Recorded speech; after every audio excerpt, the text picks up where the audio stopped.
Now, Fadl. Fadl. The picture of the Kaaba. Picture of the Kaaba. Picture of the Kaaba, the same thing, it's a pattern.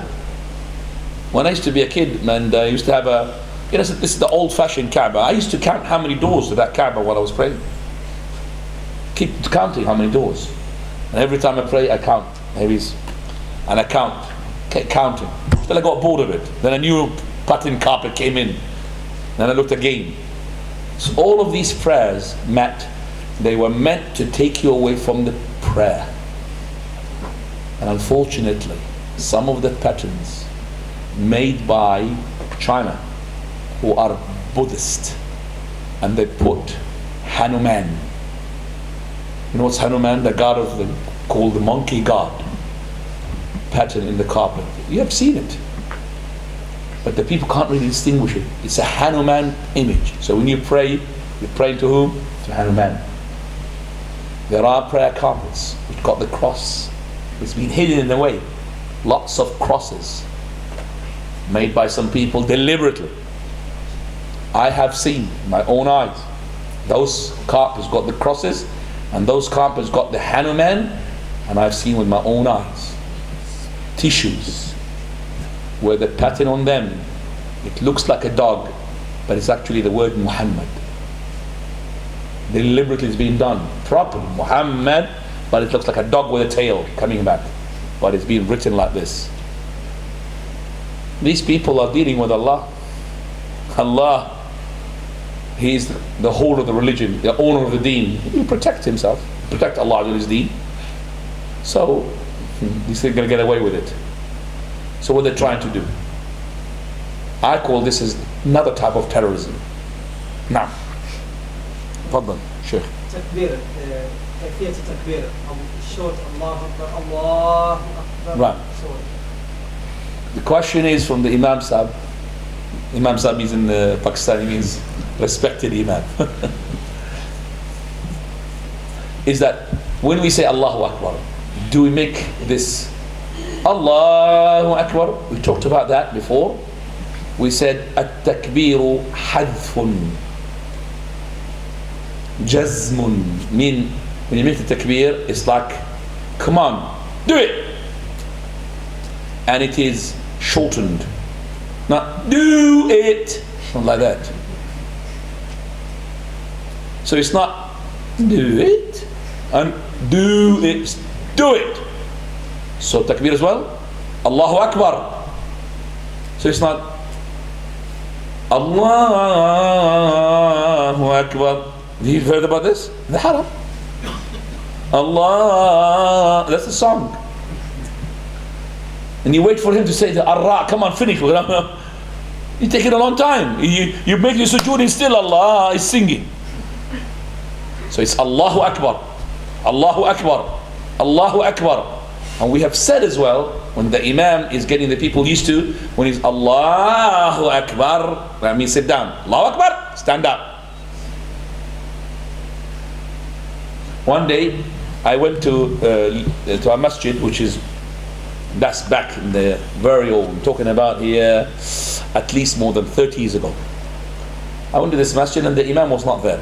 So they made me to lead the prayer. And these people got used to the Imam, for the second rak'ah, when he wants to sit down for the tashahhud, he makes this symphony to sit down. So I said, one in the second rak'ah, so I went down, I said, instead of saying Allahu Akbar to sit, I said Allahu Akbar, like the normal thing. And I saw people getting up instead of what? Sitting down. So this after the second sajda, I should say, according to them, Allahu Akbar, and you sit down. That's what it means. So I said, Allahu Akbar. So some people stood up, some people sat down, and after the prayer, somebody came to me as a teacher. He said, I think you made a mistake. I said, what mistake? She didn't say Allahu Akbar.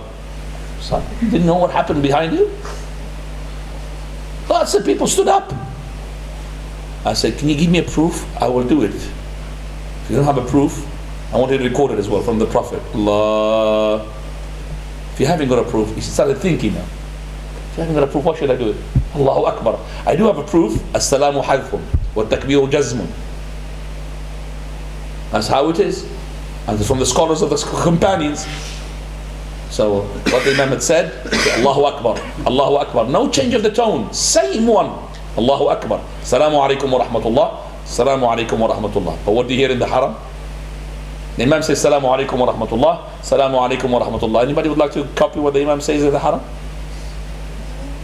Assalamu alaikum wa rahmatullah. And everybody's been left in here. Everybody's left. He's singing on his own now. As-salam. Everybody left. True or not? Everybody left. He's waiting for it. Another minute, 30 seconds. Everybody left. He lacks his voice, that's why. Allahu al-musta'an. That's the bid'ah. Now. In some mosque, when you go to pray the Jama'ah prayer, you don't pray shoulder to shoulder and feet to feet. So what happens to my prayer then? Any person who prays in a masjid where there's no shoulder to shoulder or feet to feet, nothing happens to his prayer. What we say to the brother, minimize the prayer in such a place and try as well after the prayer to teach whatever you want to teach. Tell the person next to you. But if you got closer to the person next to you and he got away from you, don't follow him, please. You're going to end up with a fight. You don't follow him. Leave him. You're going to be praying what? Catch? What? Mouse and cat? Put here, go there, put there. You're going to be playing now all the prayer. Just leave him and pray your prayer. Concentrate on your prayer. Unfortunately, there is people that are they're being taught like this. Now, you've asked the question, I don't know. No, just to clarify what I just the issue is not just the person that's standing beside the whole mosque, the whole line. Yeah, I know that. I'm just saying, minimize your praying into such a masjid, and after prayer, talk to the person next to you, because, as I said, if you're going to keep getting closer to him and you're going to get away from you, you might end up with a fight. I don't know, you might end up like my friend.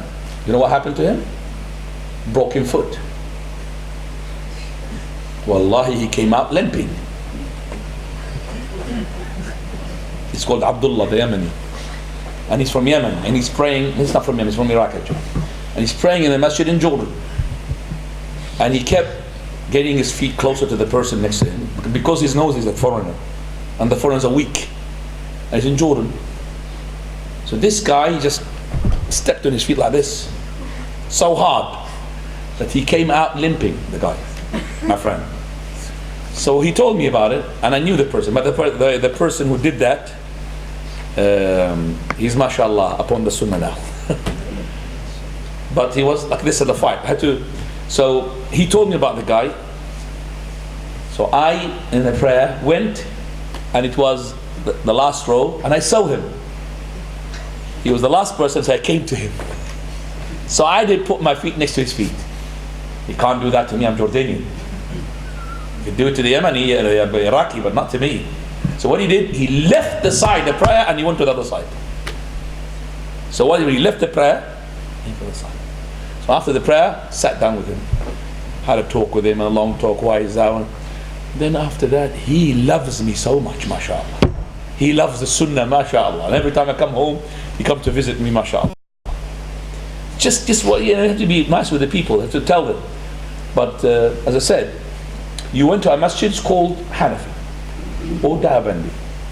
You find all the row, and they might threaten you after the prayer. And they will say, if you're going to keep praying like this, they will tell you maybe come to this masjid. There's a masjid here in Northampton. What's it called, the masjid of yours? Northampton Mosque. Huh? It's like Northampton Mosque. Come to Northampton Mosque. Don't come to our masjid if you want to pray like that.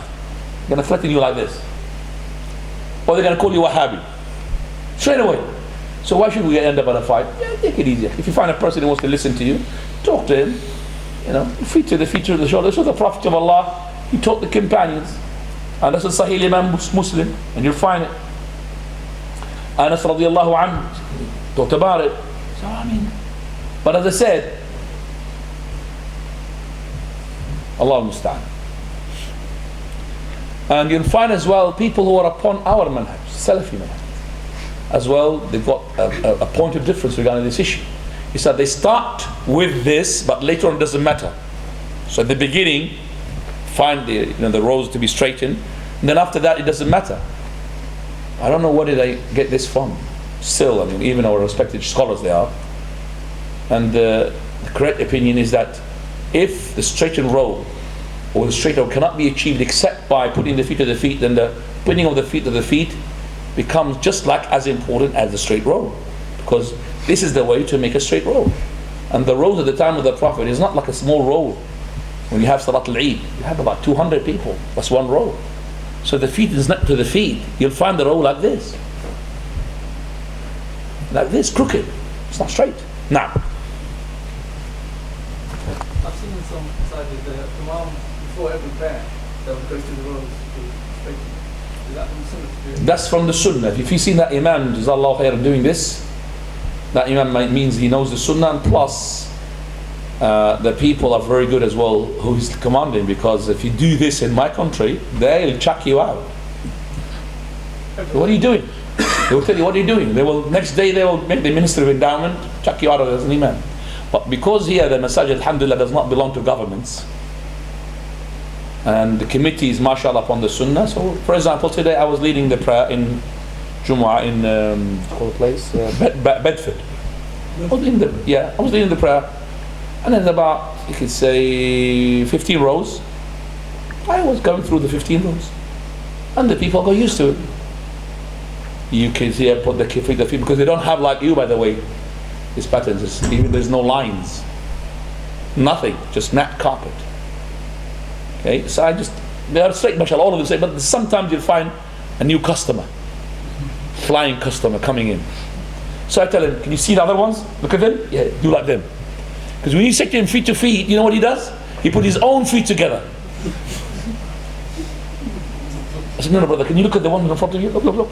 Oh, I see. So he's watching. So he's coming from that masjid you're talking about. So you've been taught. Alhamdulillah, I don't do that much these days. I just go between them and just a bit of fixing. But everybody's, mashallah, straight rows, straight rows.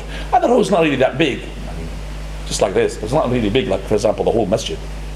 MashaAllah, tabarakallah. So anyway, even with the lines like this, you find people crooked. Sahara. Even with this, you find them crooked. Allahu musta'an. Now, regarding controlling your eyes when praying, I've seen some people closing their eyes. very well done. Jazakallah khair for that question. I don't know why I skipped that information. Subhanallah. I put it in my notes. Okay. This is yes, it's in the footnotes, because we did not read the footnotes. The footnote there. It is the footnote, you haven't read it. Thank you very much. Which is that we find that the people sometimes, when they're praying, to focus, they close their eyes. There's a footnote. Can you read it, Shaykh? Yeah, please read it. These two hadith on the page number 13. The hadith that he's talking about, that is when he prays, he used to put his head down, and he will be looking at the prostration. And when he entered the Kaaba, okay, he always looked at the prostration spot until he finished. Go ahead. Show that the sunnah is to fix one side on the place of prostration on the ground. So the action of some worshippers of closing their eyes during prayer is misdirected piety. For the best guidance is the guidance of Muhammad sallallahu alayhi wasallam. So, closing your eyes, call it wara' barid, misinterpreted wara'. When you do like this, you don't know what's going to happen in front of your prayer. Some people come pass in front of you. How are you going to stop them from cutting between you and your sutra? And you do like this, if you're praying in a country where there's scorpions, snakes can bite you. So you have to open your eyes. So opening the eyes, when you look at the ground, that's where, alhamdulillah, your khushu' is locked up. But if you're going to look like this, that's where your khushu' is going to be snatched. So don't close your eyes. And this is, by the way, as Imam Ahmad said, this is like the Jewish do. Jewish close their eyes. We don't close our eyes. We look into the prostration. We look. So the Prophet of Allah, when he was praying towards that wardrobe, you remember? And had a curtain. He could have just simply closed his eyes. But he said to Aisha, no, remove it. For verily it is disturbing me in my prayer. That means he kept his eyes what? Open. If he closed them, he would have not seen it. He could have just said, okay, there's patterns here, let me close my eyes. No. Following prayer, he said, take it away. Because it does affect me in my prayer. So you keep your eyes open. Jazakallah khair for that question. Anybody? Now. Is it permissible to stop your prayer to assist someone who faints or needs help? If somebody needs help and desperate, it's allowed for you to break your prayer and help him. But if it's not desperate, then you can wait. For verily, when Umar al-Khattab was stabbed, okay, there were some companions left their prayer to attend Umar al-Khattab, but not all of them. Abdurrahman ibn Auf ordered himself to lead the prayer, but some had seen Umar al-Khattab going down, and he was saying, "Akalani al-kalb," Akalani, being bitten by the dog. By bitten by the dog means a human being, somebody killed him. So 2-3 people attended him, and Abdurrahman ibn Auf made the prayer quick, and the people at the back didn't know what's happening. All they know that Umar al-Khattab's voice is gone. And that's it. After the prayer is finished, this is when they were in a state of shock, because imagine this is the head of the country, he's been stabbed to death, and he is the one who's been loved by everybody. Nobody can imagine that somebody would, that's such thing like him, to him, cannot be a Muslim. And he was not a Muslim. He was not a Muslim. He was a fire worshipper, Majid. And by the way, this guy, Abu Lu'lu al-Majusi, they call him Abd al-Rida. They call him. They made him a shrine in Iran. They go and rotate around that shrine to say to him, thank you for doing that. A shrine in Iran, they wrote, it's called Abdul Rida, instead of Fayruz. And he's a fire worshipper, a kafir. But for them, he is a mu'min. He's the one who killed, for them, number one shaitan, Umar al-Khattab radiallahu anhu. These people, Allahu al-Musta'an. May Allah give them hidayah. وسبحانك اللهم بحمدك أشهد أن لا إله إلا أنت أستغفرك وأتوب إليك. جزاكم الله خيرا وبارك الله فيكم.